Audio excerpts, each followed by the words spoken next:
शकुंतला अपने बेटे अजय की शादी करती है, जिसमें अजय को बिल्कुल भी रजामंदी नहीं होती, क्योंकि अजय लड़की को अपने लायक बिल्कुल नहीं समझता था, क्योंकि उसका कद बेहद छोटा था। लोग उसे बोनी कहकर पुकारा करते थे। अब शादी के करीब 2 या 3 दिन रह गए थे। शकुंतला की पड़ोसन कांता का ऐसे ही उसके घर आना होता है। और बता शकुंतला, क्या हाल है तेरे? सुना है बहू तो खूब दहेज लेकर आई है तेरी। हाँ, मेरे बेटे में कौन सी कमी थी जो उसे कोई दहेज नहीं देता? बहू लाखों में एक है। क्या बात है शकुंतला, तेरे बेटे की तो किस्मत ही खुल गई। वैसे बहू कहीं नजर नहीं आ रही, जरा मैं भी तो देखूं तेरी बहू को। हाँ, अभी रुक, मैं अपनी बहू को बुलाती हूँ। इतना कहने के बाद शकुंतला अपनी बहू चंपा को आवाज देकर बुलाती है और करीब 5 मिनट हो जाते हैं, लेकिन चंपा कांता को कहीं नजर नहीं आ रही होती। अरे शकुंतला, कहाँ रह गई तेरी बहू? कहीं नजर नहीं आ रही। बता, अभी से तेरा कहना नहीं मान रही है, इसलिए तो कह रही थी दहेज वालियों को अकड़ ही ज्यादा होती है। अरे कांता, तेरे पास ही तो खड़ी है मेरी बहू, तुझे दिख नहीं रही?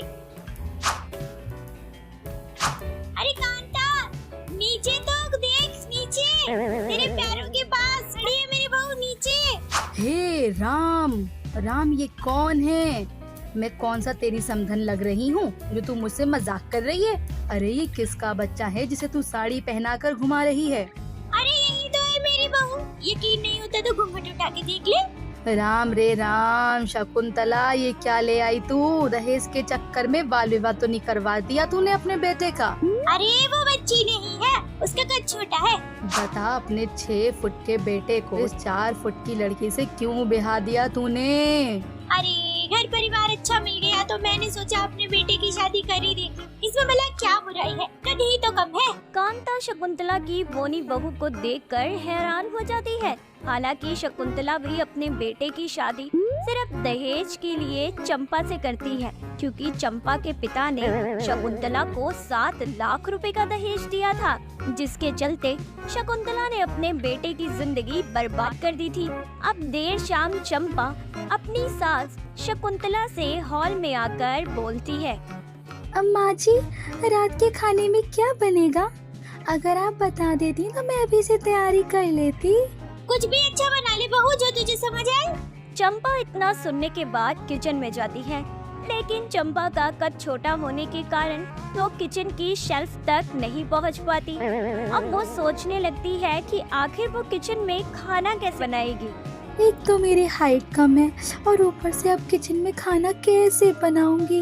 ये किचन मेरे लायक नहीं है, मैं तो कोई डिब्बा भी नहीं उतार पाऊंगी। चंपा को रात के लिए खाना बनाना था और शकुंतला बाहर घूमने निकल चुकी होती है। उसे भी ध्यान नहीं होता कि उसकी बोनी बहू घर में खाना कैसे बनाएगी। अब जैसे तैसे चंपा खाना बनाने का जुगाड़ करती है और एक कुर्सी लेकर आती है और उस कुर्सी पे चढ़कर खाना बना रही होती है। तभी चंपा के पल्लू में आग लग जाती है, लेकिन वो खाना बनाने में इतनी मगन होती है कि उसे ध्यान ही नहीं रहता।